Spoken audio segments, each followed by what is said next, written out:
Apologies for that brief interruption. This is episode 10 of Magic the Judging, where we're talking about layers. This is the second part of the episode, where we had just got on to layer 7, where we're talking about power and toughness changing abilities. And we had the reminder layer that in 7A that characteristic defining abilities come first. Part of that kind of philosophy is you've got to know what you have before you can change it. So you've got to know what your intrinsic power and toughness is before you can do anything about it. And that includes characteristic defining abilities like this that leave your power and toughness to be defined by a bit of text somewhere else in the card. Then we have the power and toughness setting ability. So a classic example that comes up in layer streams all the time, humility. Humility sets each creature to 1/1 power and toughness. Then, once you know what you are, you can change it. So you can put changing effects on, like Giant Growth, that would give something +3/+3. Then in a separate layer, in 7D, we apply power and toughness changing effects that come from counters, such as Black Sun Zenith is an example, but there's all sorts of ways to get power and toughness changing counters onto permanents.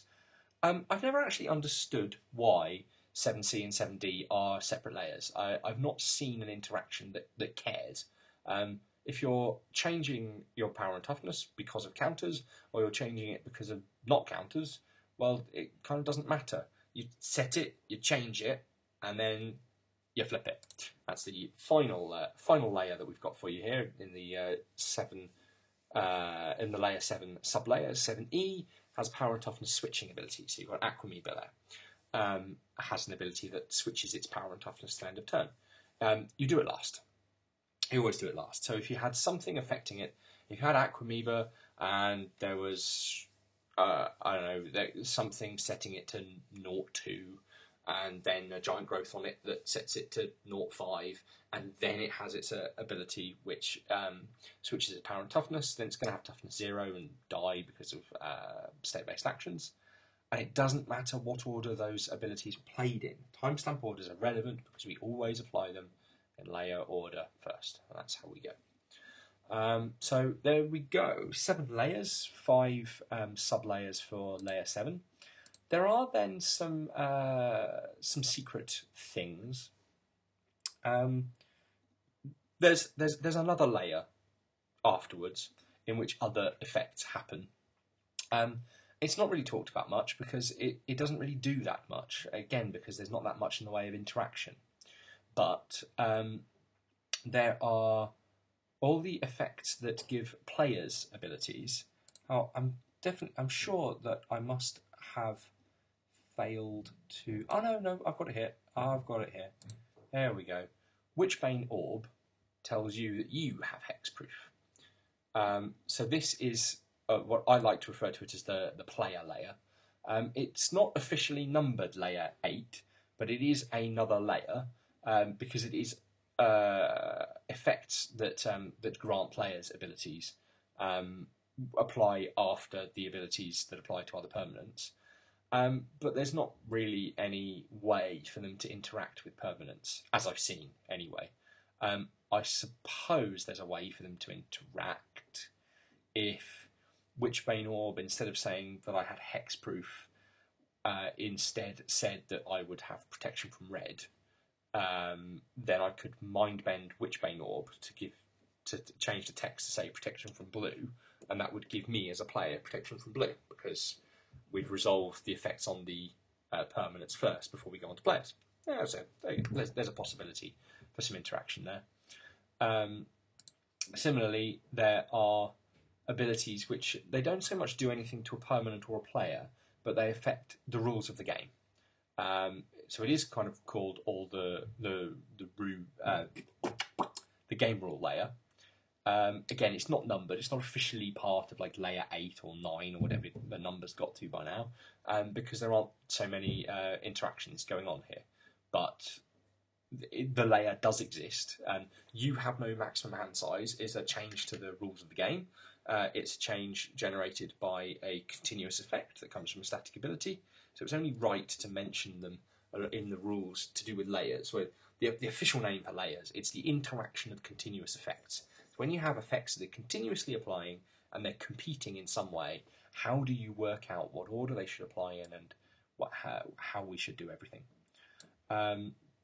As an example of how things in these layers kind of work a bit differently, you've got effects like Spellbook that would give you no maximum hand size, and effects like Null Profusion, which gives you set your maximum hand size to 2. In this case, the only way for these abilities really to interact is through timestamping. Either your maximum hand size is 2 or 7, or it's you don't have one. And it depends on what order the Spellbook and the Null Profusion were played in. At least I think that's true. Another example of abilities that come in this layer. So let's say you have Mere Enforcer, which with Affinity it has a cost reduction ability. It can change its own cost. But you also had Sphere of Resistance out that made spells cost 1 more. You also had Trinisphere out that made the final cost of what you're going to pay be at least 3. Well, these are all, again, they're in this game rule layer. You're changing the rules of the costs of how spell costs interact. And they have their own rules. So we're kind of off-piste here. We're into murky territory where other rules take over to determine how these interact. As it happens, what happens here is you always apply cost increases first, like this Sphere of Resistance. Then you apply cost reduction abilities, and you can get down as far as 0, but not below 0 with cost reductions. And then Trinisphere always applies last, because it always looks at the very final effect and goes, is that at least 3? Because if it's not at least 3, it should be at least 3.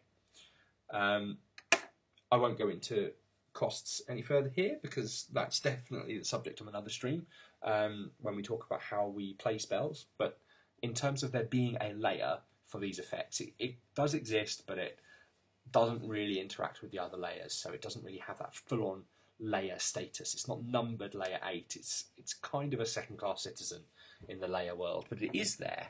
I thought it was important to bring it out to you. So, how are you going to remember? How are you going to remember that there are 7 layers, that the 7th layer is split into 5 parts, and that they come in the cards come in a certain order? There are lots of ways for you to try and remember this. Some people can just do it. They can just rattle it off, like going with cards. You could just go clone, copy, layer 1. Mind control, that's control, layer 2. Mind bend, text, layer 3. Conspiracy, type, layer 4. Chaos lace, colour, it's layer 5. Invert the skies, abilities, that's layer 6. And then the power and toughness stuff happens in 7. And if you want to, you could then carry on. So some people are able to do that. They can do it through just remembering the names of the layers. Some people can do it through remembering specific card examples. Some people remember a kind of an acronym. Now, it's nice that copy and control both begin with C, text and type both begin with T, and then you've got colour, ability, and power and toughness. It kind of spells out CAP. So you've got copy, control, text, type, colour, ability, power, or CCTT CAP.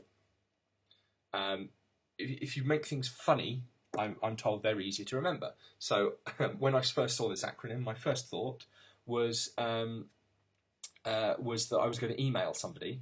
I was going to copy an email to them. So in the CC field, I was going to CC in TittyCap. I don't know what TittyCap is, but it's quite an amusing email address for someone to have. So I'll probably remember that because it's funny.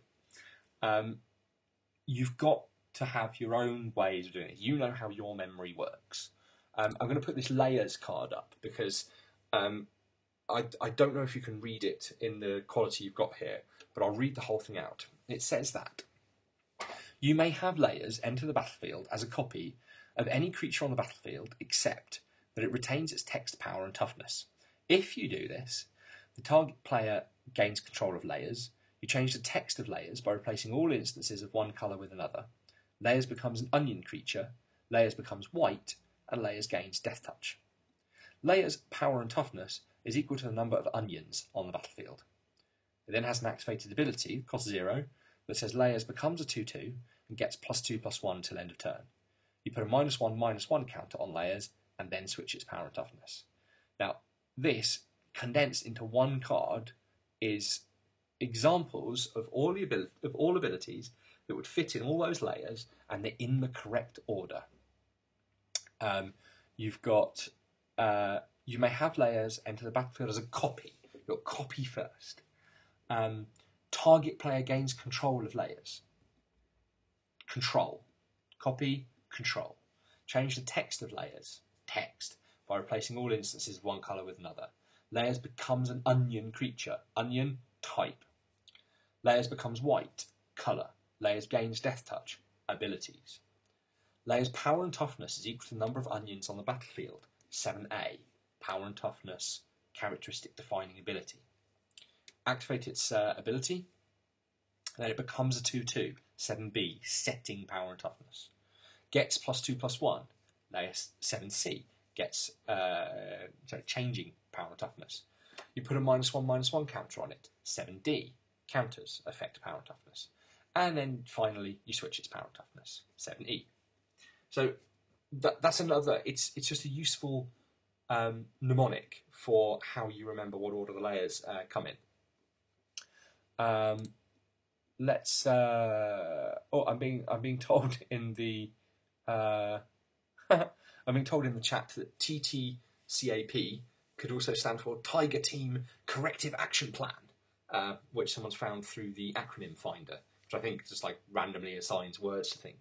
If you keep hitting those kind of sites, randomly hitting up acronyms until you find something funny, then you are more likely to remember what it is we're talking about. So, CCTTCAP, copy control, text type, colour, abilities, power, type, CC, Tiger Team Corrective Action Plan.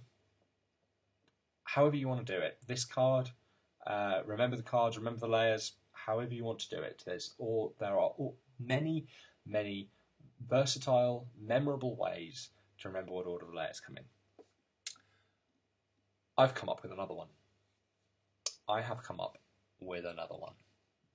And I have to say that I'm slightly sorry for what I'm about to do to you.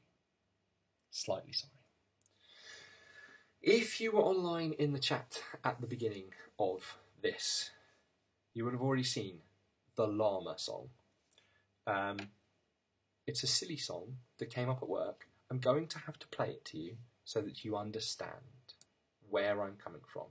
Here's the Llama song in all its glory. I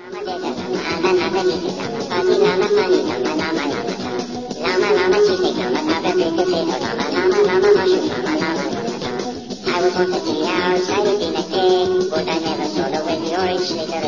I was only 3 years dead, cause it was a bear, and only little child to the city rail. Did you ever see a llama kiss a llama? Oh, the llama, llama, llama kiss a llama, llama, llama, llama.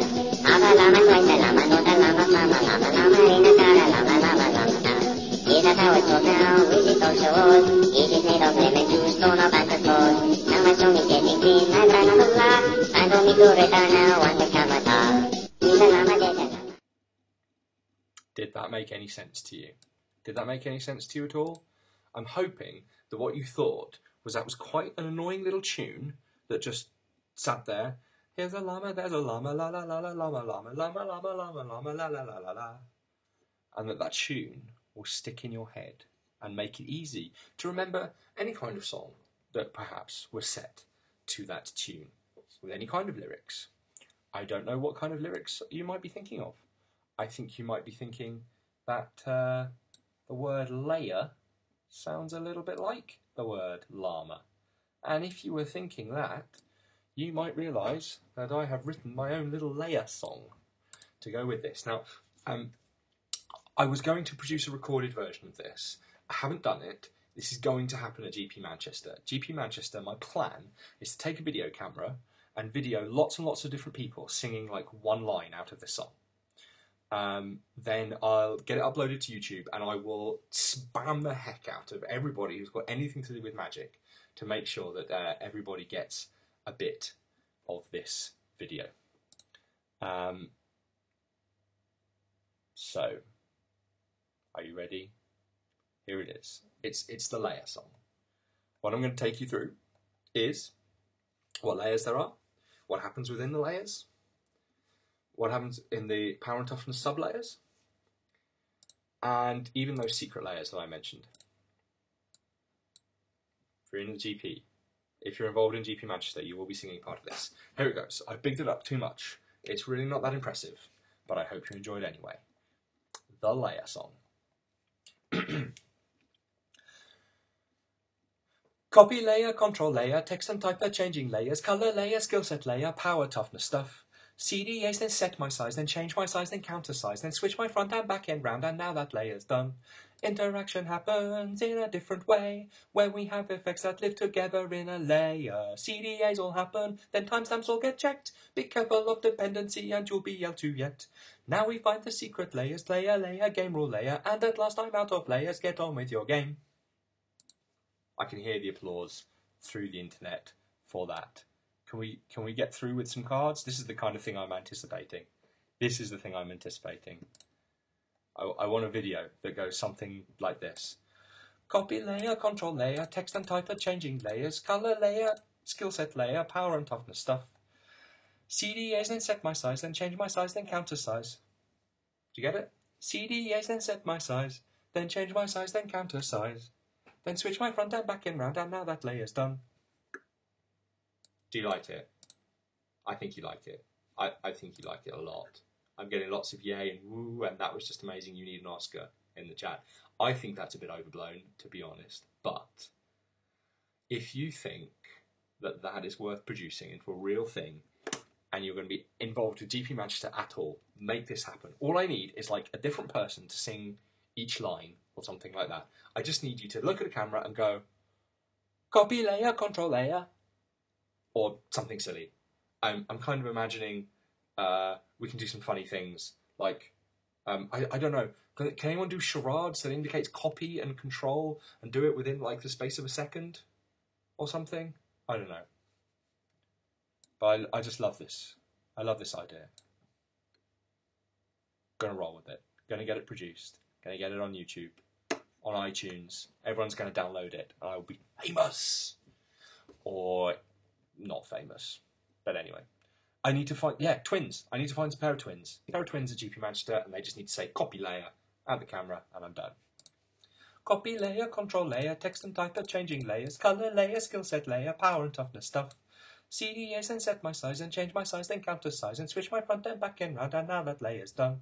Interaction happens in a different way when we have effects that live together in a layer. CDAs all happen, and timestamps all get checked. Be careful of dependency and you'll be able to yet.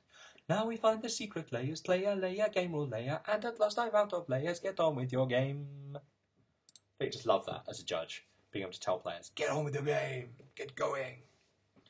Now that the song's done, now that the song's over with, we pushed that through, we've done that. Without even any instruments. I've got a piano set here. I couldn't bring myself to try and play it and sing and live and all the things. It'd be far too hard. But I just want to give a brief word to exam technique. So, should you be involved in a judge test anytime soon, and you hit the layers question, once you've got the layers song back out of your head and you're concentrating on the question again, here's what I want you to think about. This is contrary to my normal advice for the judge test, so pay some attention to this. What I suggest you do is, as soon as you look at a question and you realise that it is a layers question, I want you to write 1, 2, 3, 4, 5, 6, 7, A, B, C, D, E, down the side of a piece of paper. Then I want you to write copy layer, control layer, text and type, changing layer, and then color layer, ability, power and toughness, CDAs, set, change, counters, flip. I want you to write all that down so that you're not worrying about it whilst you're trying to answer the question that's in the test. Once you've written that out, then next to it, I want you to go through each of the cards that are in play and go, Glorious Anthem, 7C, Clone, 1, Nightmares, Power and Toughness Ability, 7A, Opalescence, Humility, Opalescence, humility, I doubt are in a judge question.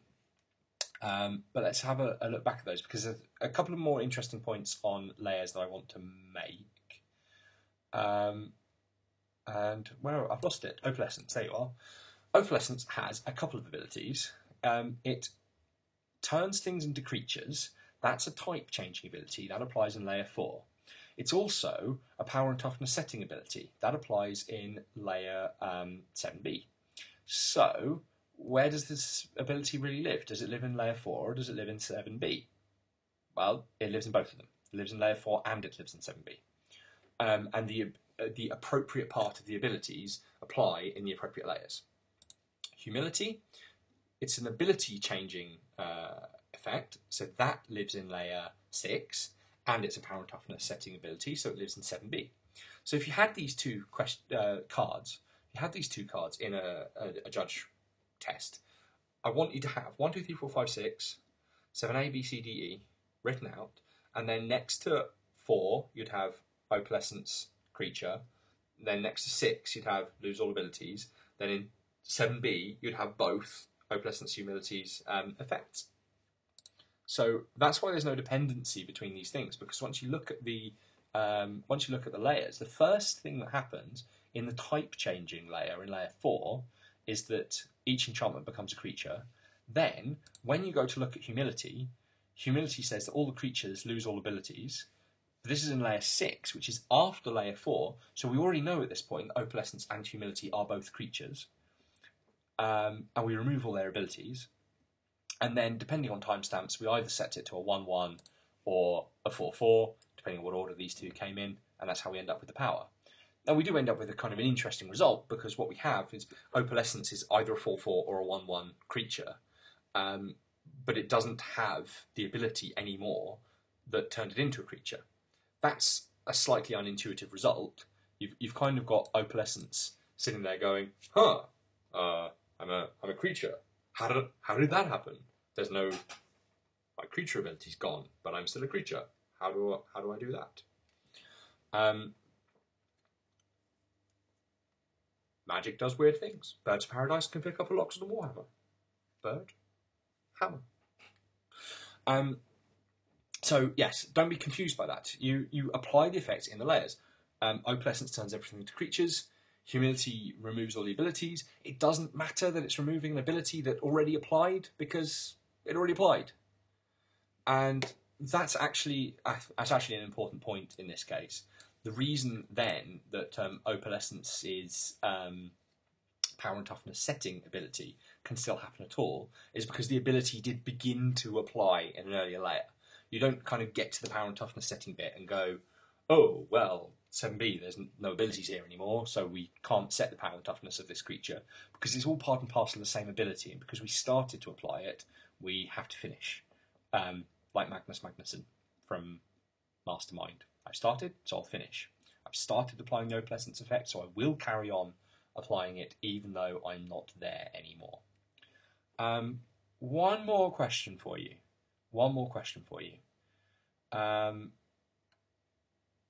You have a Volrath's Shapeshifter in play.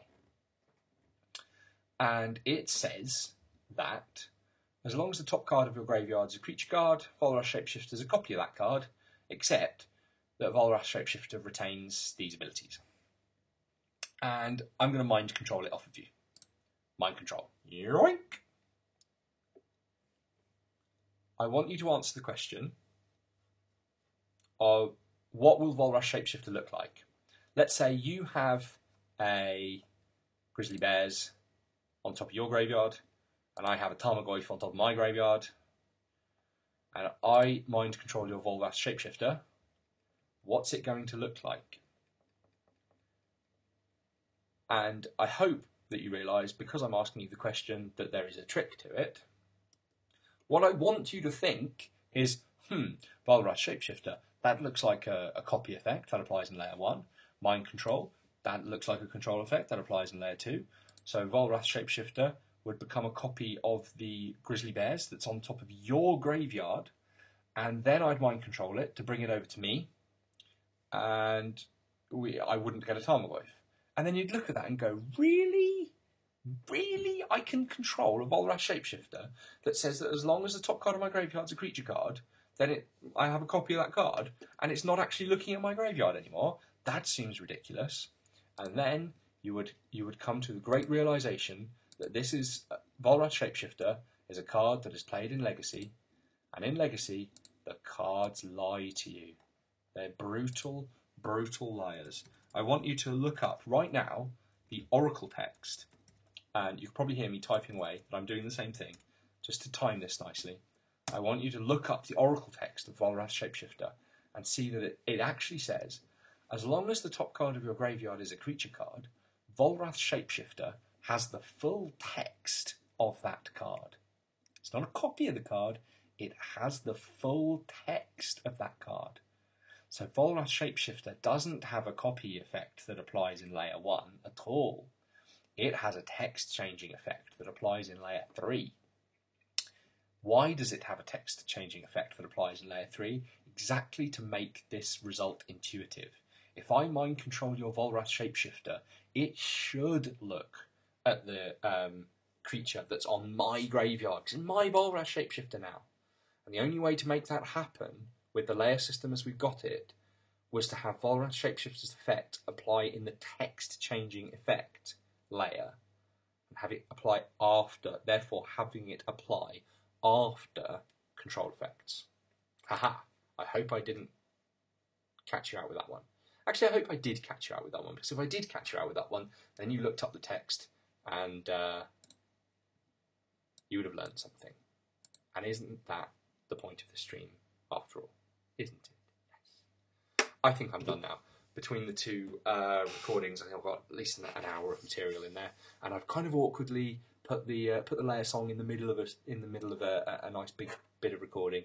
So everyone who hears that there's a nice bit of me singing in there has to dig through and find it. Don't want to make it too easy for you. Don't want to make it too easy. I hope you've enjoyed this one. That's it for me for this stream. I think I've covered layers fairly well. I'd be very interested. You've got about 2 minutes before I switch the stream off for you to get a question in and get that recorded. I'll upload it to YouTube later. What's coming up? GP Manchester is coming up this weekend, so I'm pretty sure that next week's stream is going to become a what happened at GP Manchester kind of stream. What other topics have I not covered? I want to start getting onto policy soon, and I will start with judging at regular when I do that. The jar, as it's known, document called the jar. I haven't finished rules as such because I know I haven't covered how to cast a spell, which is always an interesting one. Again, it's a particularly well covered one. So I'm a bit torn between those. I think I'll probably go for the jar, mainly because I could do that a bit more easily than I can do the playing a spell. So the next 2 or 3 streams are going to be something like doing the jar, doing how to cast a spell, talking about what happened at GP Manchester if that happens to take up a whole stream. Then, having got there, I feel like the dust will probably have settled enough to talk about the new triggered abilities, which came into effect for the WMCQs this last weekend. New rules on triggered abilities. Hope you're up to date with those if you are judging at the weekend.